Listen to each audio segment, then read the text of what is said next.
सगळ्यांना श्री स्वामी समर्थ, श्री गुरुदेव दत्त, ओम नमो आदेश, अलख निरंजन, गुरु गोरक्षनाथ महाराज की जय, गुरु बड़े बाबा बच्चेंद्रनाथ महाराज की जय, श्री स्वामी समर्थ महाराज की जय, अवधूत चिंतन श्री गुरुदेव दत्त. सगळ्यांना श्री स्वामी समर्थ, श्री गुरुदेव दत्त. दत्तचंद या युट्यूब चॅनल, दत्तचंद आध्यात्मिक भवन या युट्यूब चॅनलवर आपलं सगळ्यांचं स्वागत आहे. तर आपण आज माहिती घेणार आहोत, मार्गदर्शन आहे की स्वामी सेवा किंवा गुरुचैत्र पारायण किंवा नवनाथ पारायण, कुठलंही पारायण किंवा स्वामी सेवा करताना शाकाहारी राहावं का नॉनव्हेज खाल्लेलं चालतं, याबद्दल संभ्रम आहे बऱ्याच लोकांमध्ये. संभ्रम असेल नसेल तर त्याबद्दल आपण संपूर्ण माहिती बघणार आहोत. तर चॅनलवर नवीन असाल तर अवश्य सबस्क्राईब करा, म्हणजे येणार नवीन व्हिडिओ श्री स्वामी समर्थ महाराजांचे, दत्त महाराजांचे, गुरुचैत्र पारायणाबद्दल माहिती, नवनाथ पारायणाबद्दल माहिती, नाथ महाराजांबद्दल माहिती, दिंडोरी प्रणित मार्गाबद्दल माहिती, त्याच्यानंतर दत्त महाराजांबद्दल माहिती, स्वामी समर्थांबद्दल माहिती आपल्याला अवश्य मिळेल. तर अवश्य सबस्क्राईब करावं, नवीन असाल तर अवश्य सबस्क्राईब करा. तर बघा, आपण स्वामी सेवा करतो, सगळं करतो, पण आपण खातो काय? अन्न खाण्यावर सुद्धा आपल्या शरीरावर परिणाम होतात. जसं अन्न खातो तसं रूप येत असतं, जसं खातो तसं रूप येतं. तर आपण जे खात असतो त्याने आपली वृत्तीमध्ये आपली जी वृत्ती आहे ती प्रकट होत असते. जे खात असतो आपण त्याने, तुम्ही सात्विक अन्न खाल्लं तर तशी तुमची सात्विक बुद्धी राहील. जर तुम्ही नॉनव्हेज खाल्लं तर नॉनव्हेज सारखी बुद्धी राहील. लक्षात घ्या, स्वामी सेवा करताय, मार्गात आहात, स्वामींच्या अध्यात्मात आहात.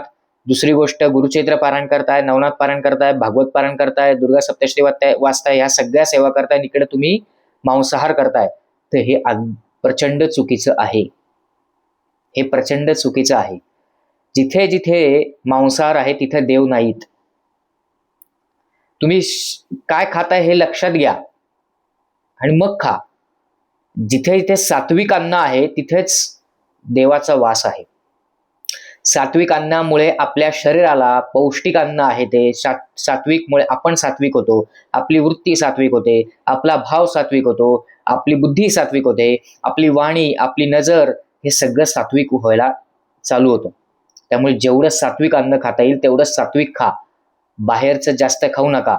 एखाद वेळेस, 2 वेळेस, महिन्यातनं 2दा-3दा ठीक आहे, पण रोज रोज बाहेरचं नाही. मी बरेच जण पाहतो महिन्यातनं 4-4 वेळा, 5-5, 6-6 वेळा नुसतं बाहेरचं खातात. पण त्यांनी काय होतं, तुमची वृत्ती बदलते. कारण जो अन्न शिजवतो त्याच्या मनात जी वृत्ती असते ती अन्नामध्ये उतरत असते.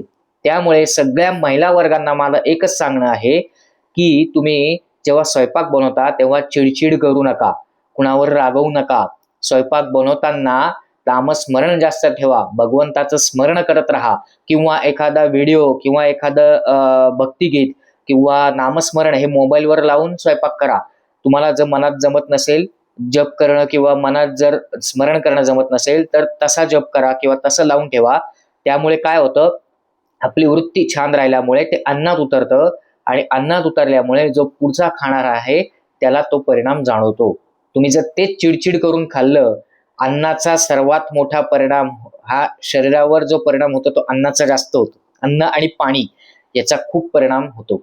जे आजारी लोक पडतात ना, ज्यांना पटकन नजर लागते, बघितल्या नजर लागते, छोटंसं काही बोललं की तू खूप छान दिसते, तू आज खूप छान कपडे घातलेले आहेस, हा ड्रेस तुझ्यावर खूप उठून दिसतो, एवढं जरी म्हटलं तरी त्या व्यक्तीला ताप येतो.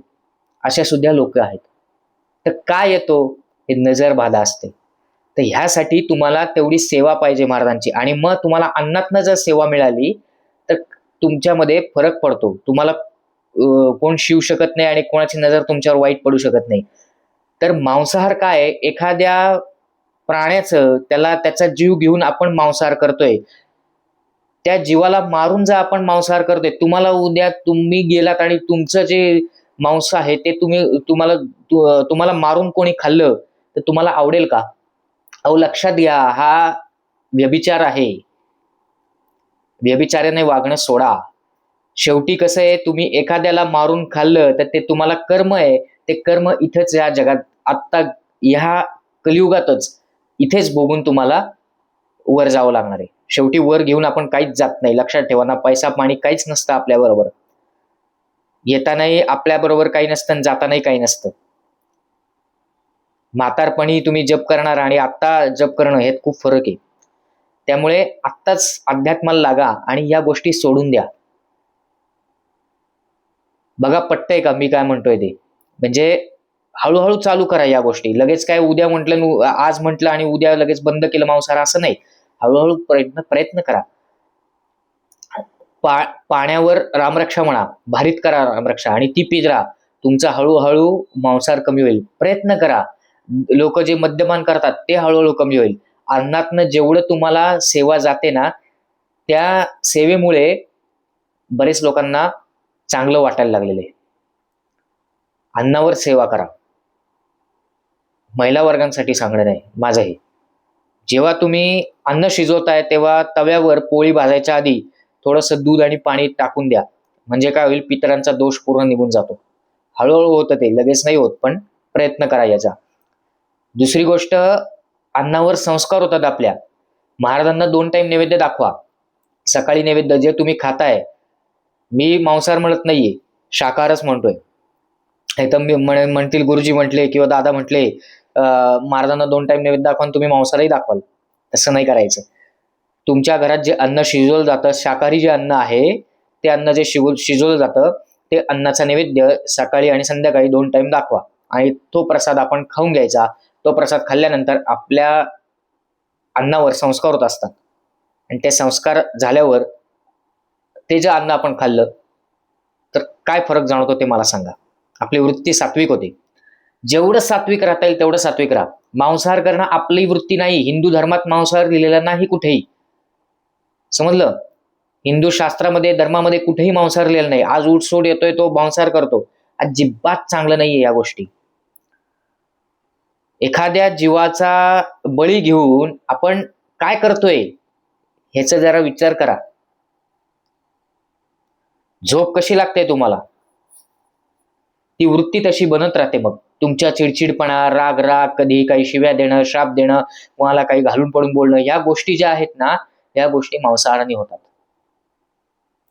मांसाहार खाऊ नका, करू नका. इकडे देवा धर्माचं करायचं, सेवा करायच्या, लोकांना दाखवायचं मी खूप करतो, मी स्वामी सेवा करतो, मी हे करतो, मी ते करते, आमकं डमकं सगळं करता, पण इकडे मांसाहार करता. सगळं शून्य आहे. मांसाहार केल्यावर सगळं शून्य आहे. काही अर्थ नाही. काडी मात्र अर्थ नाही. सगळं शून्य, काहीच नाही. त्याला काही अर्थ नाही. त्यामुळे मांसाहार बंद करा, पूर्णपणे बंद करा, हळूहळू बंद करा. लगेच आज म्हणलं उद्या बंद होईल असं नाही. पी अळदहोबरी होणार नाहीये. पण सात्विक जेवढं राहता येईल तेवढं राहा.